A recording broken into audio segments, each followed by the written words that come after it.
Okay guys, now we're going to move on to core work from the lockout position. So a few things before we move there. First is we have to make sure we can hold the lockout position. So if you can't yet perform bodyweight dips, this exercise probably is a bit too advanced for you. The second thing is we should have done the dish and the plank work to make sure our abs and core both know how to engage properly and have strength.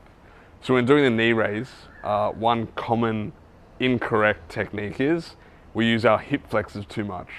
So it's first important to understand if my abs are the prime mover, we want them to contract.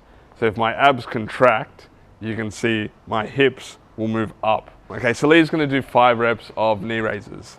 So you'll notice her feet are slightly in front of her, like she's holding a dish, but while being supported on her arms. And the other thing is, if I put lasers on her hips, as she lifted her knees, the lasers will begin pointing towards the roof.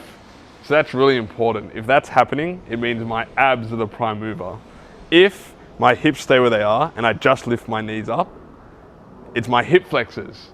So a lot of times it looks like we're doing core work, but this actually isn't. So Lee's gonna pop back down. We're gonna give her a second to rest. And now we're gonna move on to an advanced variation of knee raises. And that's gonna be with our legs extended. So the same rules apply. I have to make sure my abs are the prime mover. I'm gonna make sure there's lasers on my hips start pointing towards the roof, and I want control throughout the entire movement. So we're gonna get Lee to perform 3 nice reps. Pay attention to her feet. Her toes are nice and pointed. Yep. And she's gotta be above parallel. So Lee's got quite good flexibility and strength. She can almost go into a V, but all we wanna do is make sure we're passing this L-sit line. Great, cool. And let's move on.